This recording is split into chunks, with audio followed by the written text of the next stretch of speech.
Bonjour à toutes et à tous, bienvenue sur notre webconférence Amaris Immo pour cette dernière semaine de formation Devenez un expert de la location meublée. Comme chaque matin depuis maintenant 11 jours, je vous rappelle que vous pouvez poser toutes vos questions via l'onglet questions. Je vous incite vraiment à le faire via cet onglet et non pas via l'onglet chat, s'il vous plaît. Vous aurez accès au replay de cette session de formation dès la fin de celle-ci. Et nous mettons depuis la semaine dernière à disposition l'ensemble des replays sur la page d'inscription. Alors, sachez qu'ils sont disponibles jusqu'à la fin de la formation, donc jeudi soir, et que nous les mettrons ensuite à disposition sur notre page YouTube. Et sachez enfin que nous avons ajouté une session jeudi matin, qui n'était à l'origine pas prévue, sur un sujet peu traité en location meublée, qui est l'arrêt de la location meublée, soit pour revente ou par choix. Donc, n'hésitez pas à vous inscrire puisque chaque inscription est indépendante. Vous avez une session qui est disponible sur la page d'inscription. Je vous remettrai tous les liens à la fin de la session. Voilà Aurélie, écoute, je te laisse, c'est à toi. Bonjour à tous, merci Gaëlle. Donc ravie de vous retrouver sur cette troisième semaine et pour cette 11e journée. Alors aujourd'hui, on va traiter de quand et comment déclarer ses loyers en location meublée. Je vais rappeler le contexte et les options fiscales qui s'offrent aux investisseurs. Comment on déclare au régime du micro-BIC, au régime réel, et on va également parler des loyers qui peuvent être exonérés. Alors, rappel des étapes, c'est un slide que nous avons déjà vu sur ce parcours de formation. Lorsqu'on inscrit son activité en location meublée, deux catégories d'imprimés pour la déclarer, soit le P0I quand on détient son bien seul ou couple marié, soit l'imprimé FCMB lorsque on est en indivision. Dans les deux cas, celui-ci nous permet d'obtenir le numéro de sirène, notre numéro d'identification d'activité.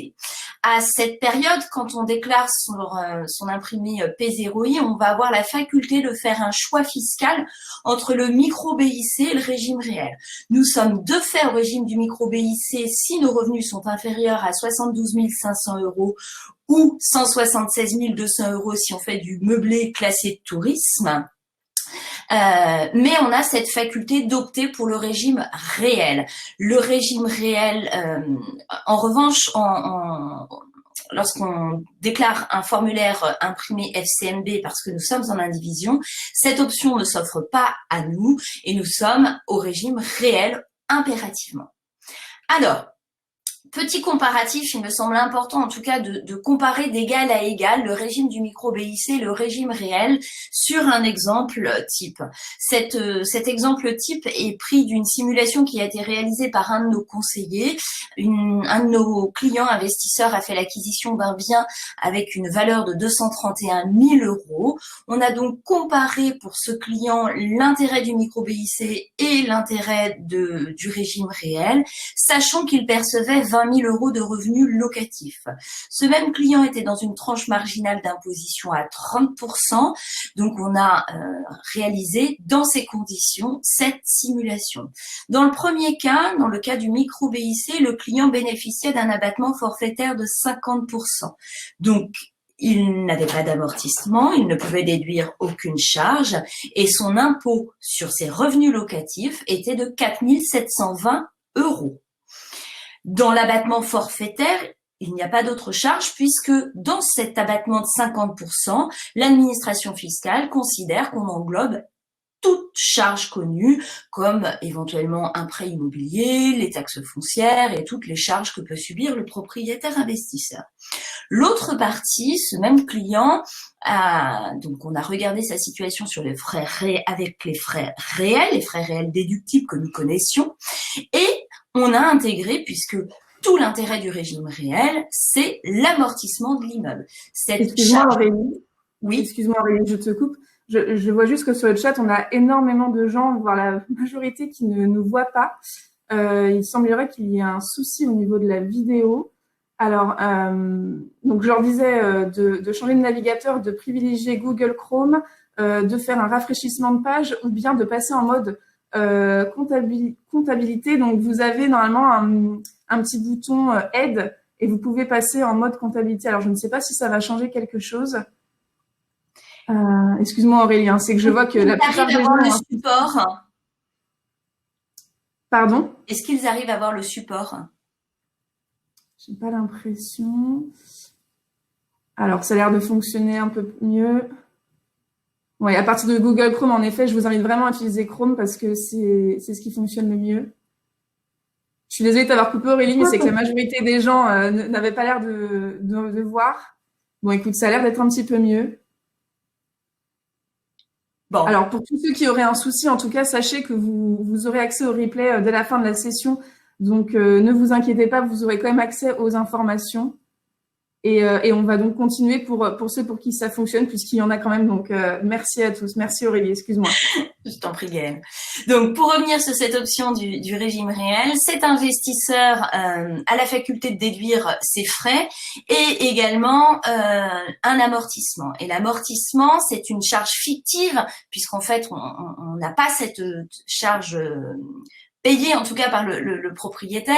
C'est le fait de mettre à disposition son immobilier, eh bien, on déduit une charge qui correspondrait à la dépréciation de l'usage, enfin fait par l'usage du bien, ce qui est un petit peu erroné dans l'immobilier, puisque le bien dans le temps ne perd pas de sa valeur, mais comptablement c'est comme ça que ça fonctionne. Et ici, pour un bien de 231 000 € plus la valorisation du mobilier, eh bien ce client avait des amortissements de 17 231 €.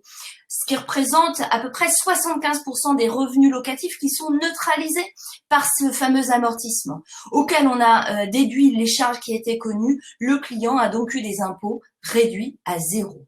Donc en comparant le régime du micro-BIC au régime réel, le client a fait une économie d'impôt de 4 720 € la première année, soit l'équivalent de 47 200 € sur 10 ans, ce qui est évidemment est loin d'être négligeable pour un investisseur au regard de sa période de détention de biens et de sa stratégie d'investissement, évidemment. Alors, comment fait-on pour déclarer au régime du micro-BIC?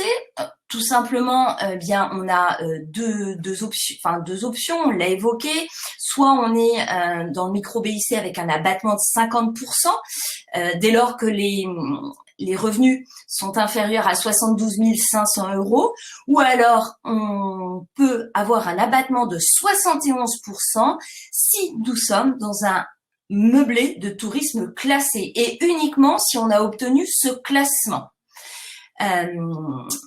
On a également les chambres d'hôtes qui rentrent dans cette catégorie-ci. Donc, cet abattement forfaitaire, je l'ai évoqué tout à l'heure, il englobe l'ensemble des charges et donc on ne peut déduire aucune autre somme. Attention, sur ces déclarations de revenus, nous devons prendre en compte l'ensemble des revenus générés et non seulement les revenus perçus.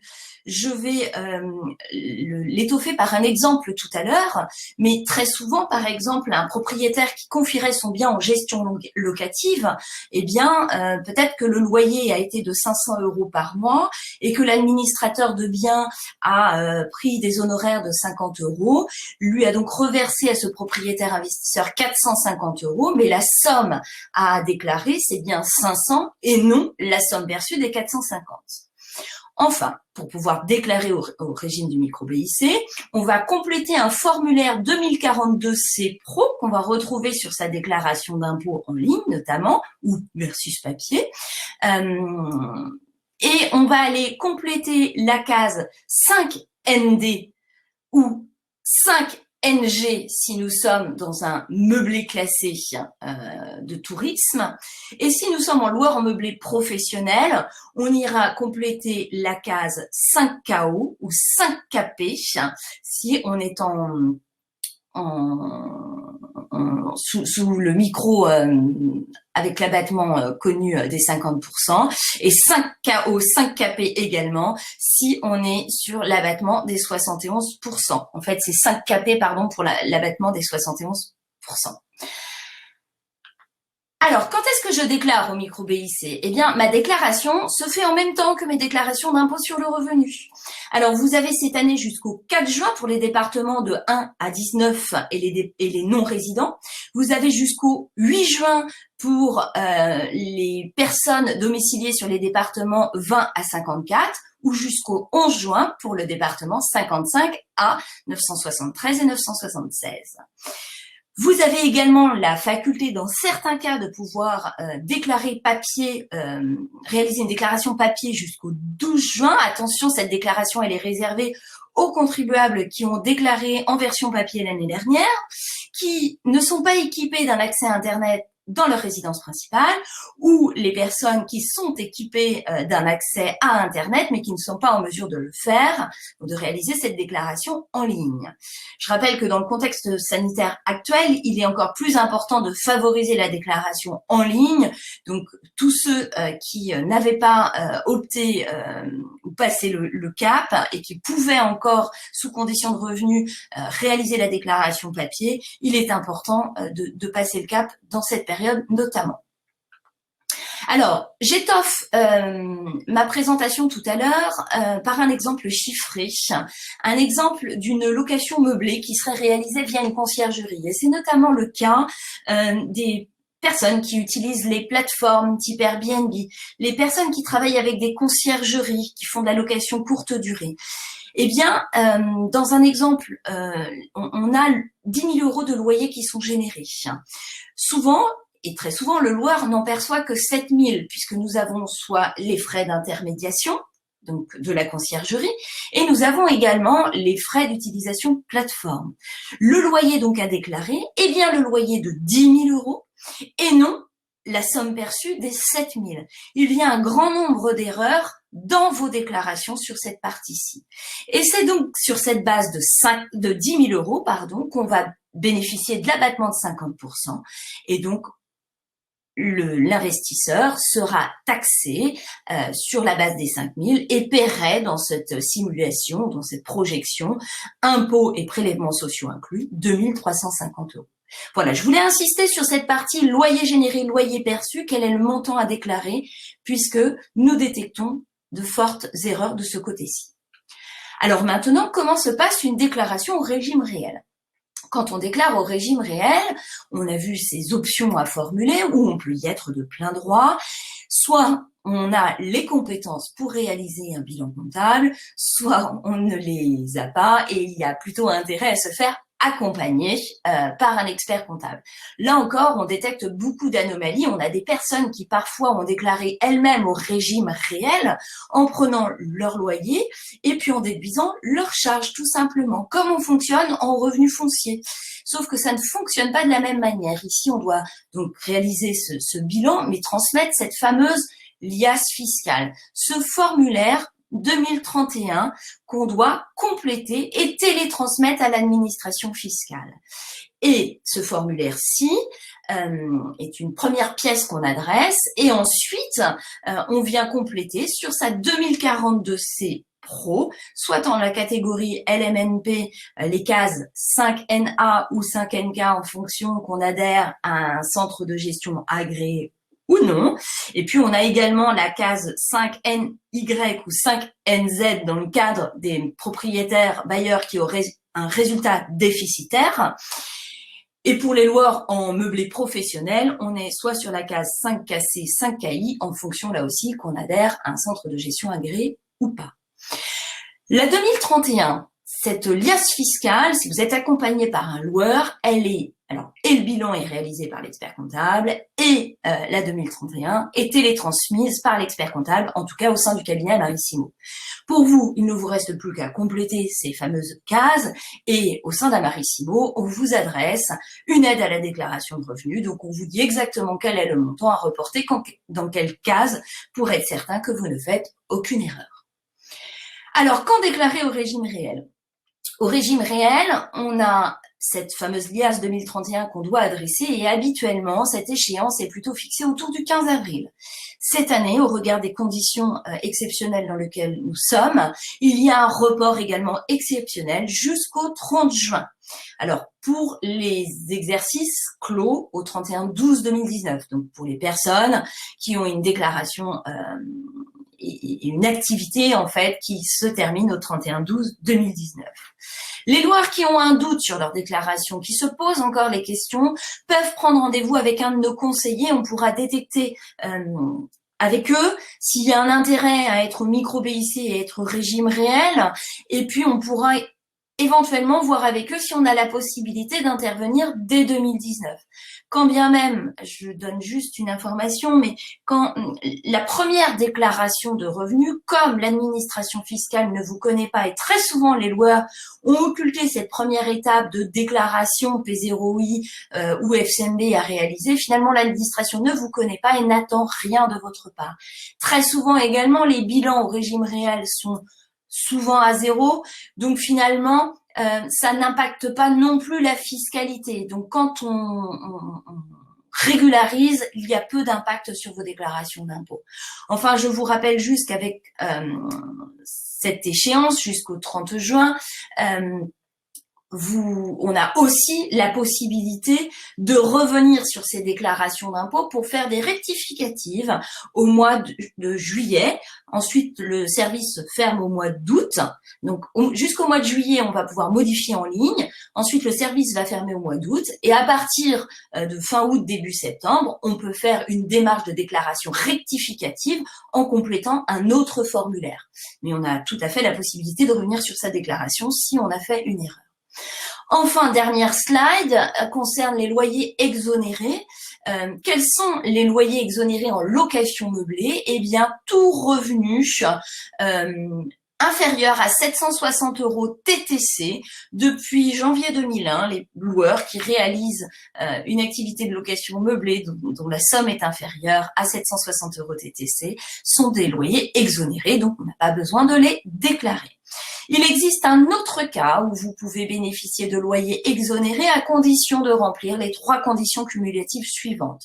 La première chose, c'est que la mise en location doit être le logement, la résidence principale du propriétaire. L'espace loué doit également être la résidence principale du locataire. Et le prix de la location doit être raisonnable. Alors, dans quel cas on va se retrouver dans ces situations? Eh bien, quelqu'un qui ferait de la location éventuellement d'une chambre destinée à un étudiant qui en ferait la résidence principale sur cette période, ou toute autre personne qui aurait besoin d'être hébergée temporairement ou de manière illimitée d'ailleurs. Le prix de la location raisonnable, l'administration fiscale publie chaque année les plafonds. C'est-à-dire que pour les propriétaires détenant un bien vivant sur les territoires Paris-Île-de-France, le loyer est de 190 € par mètre carré et par an. Et pour les autres biens, donc les autres régions, eh bien nous sommes à 140 € par mètre carré et par an. Donc, un exemple d'une chambre louée d'une taille de 11 mètres carrés à Paris, eh bien, si les revenus générés sont inférieurs à 2090 €, nous n'avons pas besoin de les déclarer. Voilà pour la présentation des déclarations. Est-ce qu'il y a des questions? Oui, alors je réitère, je m'excuse en effet pour tous les soucis qu'il y a eu. On a perdu beaucoup de gens en cours de route, mais ils auront accès au replay. On va faire en sorte, bien évidemment, de contacter notre prestataire afin que ça ne se reproduise pas demain. Malgré tout, ça a fonctionné pour un certain nombre de personnes puisque nous sommes encore plus d'une centaine et que nous avons des questions. Alors, on nous demandait le plafond de 76 500 € pour la déclaration s'apprécie-t-il au niveau du foyer fiscal ou par personne? Il s'apprécie au sein du foyer fiscal, effectivement. Très bien, merci. Ce qui veut donc dire que monsieur a eu un bien immobilier et madame un bien immobilier de l'autre côté. Chacun déclare son activité avec un numéro de siret différent. On regardera, on cumulera le plafond des deux pour voir s'ils peuvent bénéficier du régime réel ou s'ils peuvent dans le régime du micro-BIC. D'accord. On a Jules qui nous demande, est-il possible de faire des déclarations au réel correctif pour les années précédentes déclarées au micro-BIC?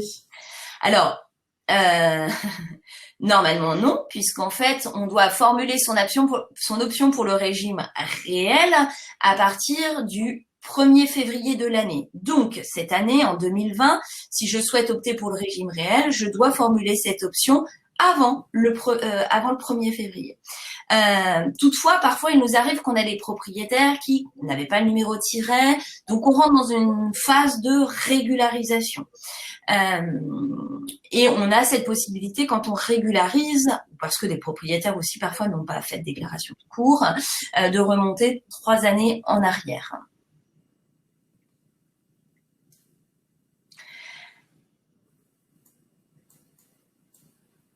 Alors, je vois qu'on nous demandait aussi pour Airbnb, il y a des frais côté locataire et côté propriétaire. Quels sont les frais à réintégrer dans le total des revenus? Alors en fait, ce ne sont pas les frais à réintégrer, il faut prendre les revenus qui sont générés. Normalement, le bilan fiscal que doit fournir Airbnb intègre bien les revenus générés et non les revenus qui vous ont été versés. Donc à partir de ce moment-là, vous n'avez pas de calcul à refaire, en fait, vous reprenez juste les nuitées, la tarification affichée. Ok. On nous demande si le micro-BIC est possible pour un bien en indivision. Le micro-BIC n'est pas possible pour un bien en indivision, puisque dès lors où on est en indivision, on complète un formulaire FCMB et du coup, on est au régime réel de facto. Je vois une question, alors je vois passer des questions. Dans le cas d'un immeuble en cours de construction destiné à la location meublée, devons-nous effectuer une déclaration sans avoir acquis de revenus? Oui, c'est une. Alors très souvent, en fait, on va recommander la déclaration d'impôt, la déclaration d'activité au moment du lancement soit de la construction, mais parfois on va le conseiller à la livraison. Pourquoi? Parce que tous les frais qui ont été générés, en fait, vont pouvoir être déductibles. Donc si vous avez un doute, se dire quand est-ce qu'on déclare, ça c'est le temps d'échange qui vous est offert par Amarissimo avec nos conseillers, qui va donc vous expliquer, en fonction de votre situation, si effectivement il y a un intérêt à déclarer dès le lancement ou est-ce qu'il faut plutôt attendre la livraison. On arbitre en fonction de la rentabilité de l'opération. Il y a quand même pas mal de points qui rentrent en compte. On nous demandait d'ailleurs comment procéder, je rebondis Aurélie, comment procéder pour avoir un rendez-vous. Donc n'hésitez pas, en fait, sur notre site internet, je vais vous mettre les liens dans le chat, mais vous avez un onglet prendre rendez-vous avec accès au calendrier de nos conseillers en fiscalité.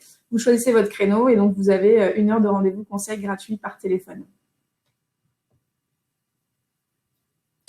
Alors, je vois une question, quid de l'exonération s'il y a un mix entre une partie de l'année RP du loueur, par exemple étudiant, et location en gîte pendant l'été?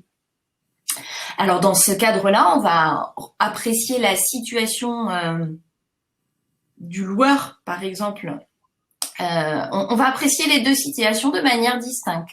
La location, dès lors où elle rentre dans le champ qu'on a évoqué tout à l'heure, peut être une location exonérée.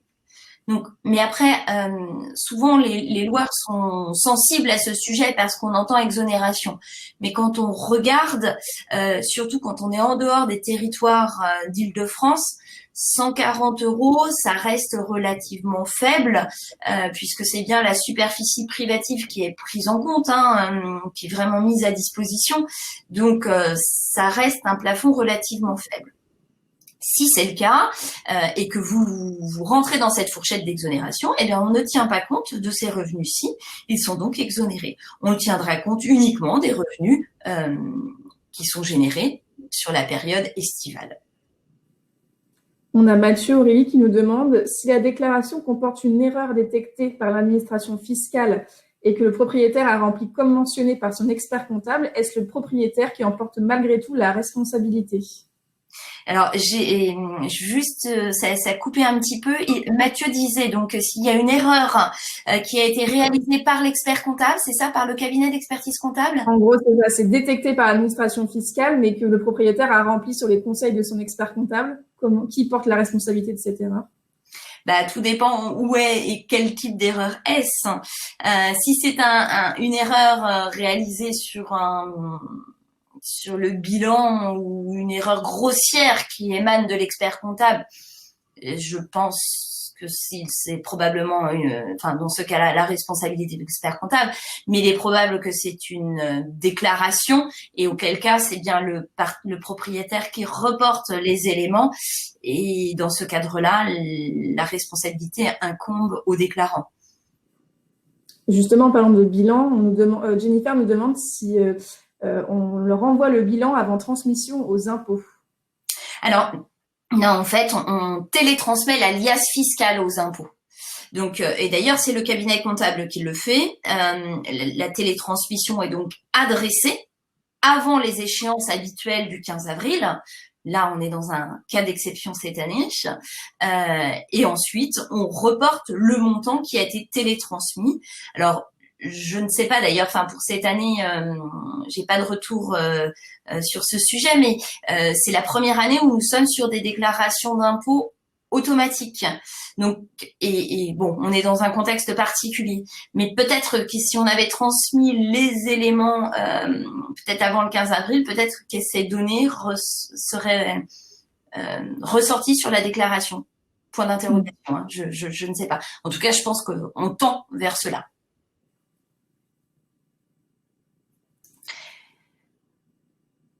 Pour les loyers exonérés, peut-on compter une partie de mètres carrés au niveau de la pièce commune ainsi qu'une autre partie de nourriture si c'est le cas? Alors, c'est deux choses différentes. Hein. La partie nourriture, ce n'est pas du loyer, c'est une autre source de revenus. Et concernant la partie pièce commune, attention, je vous inviterai à peut-être vous rapprocher d'un service juridique par rapport à cela. Si l'intérêt est d'aller chercher de l'exonération de loyer, faites attention. Donc, pourquoi pas, plutôt que d'un service juridique, demander conseil à l'administration fiscale dans votre situation personnelle.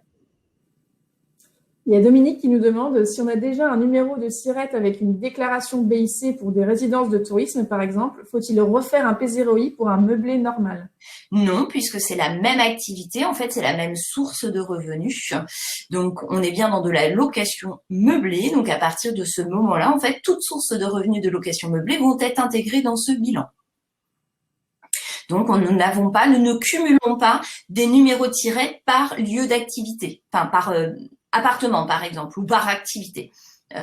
Location meublée destinée à l'habitation et location meublée de tourisme. Les deux se confondent. Alors, j'ai également vu une question, pourquoi en réel doit-on déclarer avec les charges, ce qui n'est pas le cas du microfoncier? Alors, parce que en location meublée on n'est pas dans le même fonctionnement que les revenus fonciers. En fait, on prend tous les revenus générés, toutes sources de revenus générés, donc les charges compris, mais on déduit également toutes les charges, ce qui n'est absolument pas le cas dans les revenus fonciers. Donc voilà la réponse pour Christian. On a Mathieu qui nous demande comment fonctionne le prélèvement à la source pour l'imposition des BIC. Idem que pour les IRPP, point d'interrogation. Alors, vous avez effectivement un prélèvement qui s'opère, comme pour les revenus fonciers, en fait, soit de manière trimestrielle, soit de manière mensuelle, en fonction de l'option que vous avez formulée. Bon, après, très souvent en location meublée, comme on est sur des revenus nets d'impôts, c'est pas une généralité, mais c'est quand même le cas dans la plupart des cas, vous n'avez pas de prélèvement sur ces revenus. Et on a Chantal qui nous demandait, dans le cas d'un appartement loué 3 mois saisonnier et 9 mois étudiants, comment déclarer? C'est la totalité des revenus qui sont pris en compte. Donc, l'ensemble des déclarations générées sont donc pris en considération, sont donc intégrés dans le bilan, ainsi que l'ensemble des charges. Ça ne change rien, je dirais, pour le bilan comptable, enfin pour la déclaration de revenus, c'est ce mix d'activités.